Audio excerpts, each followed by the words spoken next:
Edward VII, who some call the Peacemaker, died back in 1910. He was buried at Windsor, and in the procession rode the noblest and highest of men. There were 9 crowned kings and 30 proud princes, leaders of many's the land. And old Kaiser Bill rode next to King George with his field marshal baton in hand. Crippen was caught that very same year. Halley's comet flashed by, and the first of the labour exchanges was opened the year the old king died. The Sydney Street siege brought in 1911 when anarchy died in the flames. In London in June, King George and his queen played the coronation game. Oops. A place in the sun, said the Kaiser in Hamburg, launching his new battleships. King George made India, Ireland and Wales places for right royal trips. Titanic was launched on the day of the Derby. London's last horse bus was shelved. The suffragettes marched demanding their rights, then in came 1912.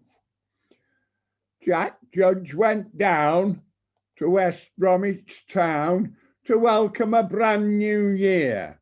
He went to a pub to have a little sup because he liked his pint of beer. When he had a drink, he started to sing and he raised his voice on high. My name's Jack Judge, I'll write you a song from Oldbury Town, come I.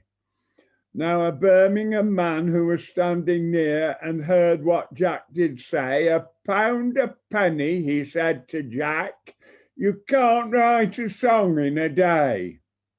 Jack just laughed, sang another song, and he says, I'll take you on. This afternoon I'll write you a song and sing it for the day is done. Jack laughed again, sang another song, drank another pint of beer, then took the train to Staley Bridge, where that night he was due to appear. And the very first day of 1912, old Jack Judge won his bet. And the song he made and he sang that day, we never will forget. In March 1912, brave Scott and his comrades died while the snowstorm roared. And later that year, the good General Booth finally laid down his sword. There were riots in Ireland concerning Home Rule. Mrs. Pankhurst was in prison again. And Wilbur Wright died, the first of the flyers, as the Royal Flying Corps was named. Titanic went down in the spring of that year, taking 1,500 lives. And the Balkan states blazed from border to border as death began sharpening his knives. Of the 1910 monarchs who mourned for King Edward in 1913, few survived. Though some of them lived to a peaceful old age, assassins took many to life. Death came calmly to China and Sweden, but elsewhere the murderer's hand struck the Pasha of Turkey, the king of the Greeks, while Spain pursued death's plan. The armies of Europe paraded and postured. The stockpile of weapons increased.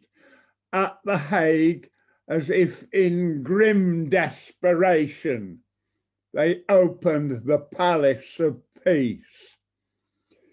In 1914, with more suffragettes marching, the Archduke of Austria was slain. In less than 2 months, all Europe was marching. Death was in business again. Menace the young man from Menace the family willingly gave of his all. They died in the millions for dubious victory, answering Kitchener's call. But as they marched off to the trains and the troop ships, they sang as they hurried along, and the words echo back from the graveyards of Flanders, singing old Jack Judge's song. It's a long way to Tipperary, it's a long way to go. It's a long way to Tipperary, to the sweetest girl I know. Goodbye, Piccadilly, and farewell, Leicester Square. It's a long, long way to Tipperary, but my heart lies there.